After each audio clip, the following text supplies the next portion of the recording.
రారండోయ్ అమ్మమ్మ ఇంటికి.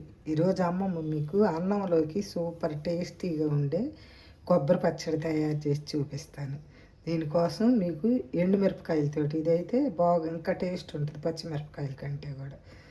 మీకు కొబ్బరి ముక్కలకి సరిపడా కారం చూసుకొని మిరపకాయలు ఎక్కువ కారం ఉండాయి అయితేనేమన్నా ఆ కొబ్బరి ముక్కలకి ఒక 5-6 సరిపోతాయి.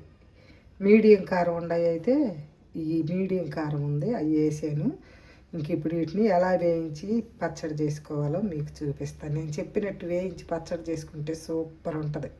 ఇప్పుడు మనం ఈ పచ్చడి తయారు చేయడానికి కొంచెం ఆయిల్ వేసాం. కొంచెం ఎక్కువ వేయాలి, ఎందుకంటే కొబ్బరి దీనిలో బాగా వేయించుకుంటే భలే టేస్ట్ వచ్చింది.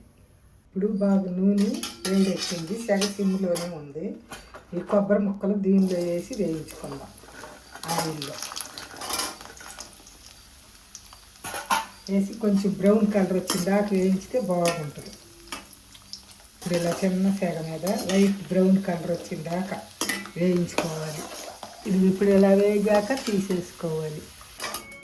ఇప్పుడు ఈ మిరపకాయలు వేసి వేయించాలి లైట్గా. చెప్పు. ఇప్పుడు దీనిలో ధనియాలు, జీలకర్ర, వెల్లుల్లి,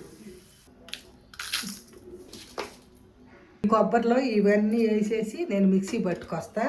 మనం చింతపండు కొంచెం కొన్ని నీళ్ళు వేసుకొని నానబెట్టుకొని ఉంచుకున్నాం. ఇది కూడా వేసేసి చట్నీ చేసుకొని తీసుకొస్తా. ఇప్పుడు కొబ్బరి చట్నీ నేను మిక్సీలో వేసుకొని తీసుకొచ్చాను. ఆయిల్ వేసి కొంచెం తాలింపు పెడదాం చట్నీని. ఇప్పుడు కొంచెం తాలింపు గింజలు, ఇప్పుడు కరివేపాకు,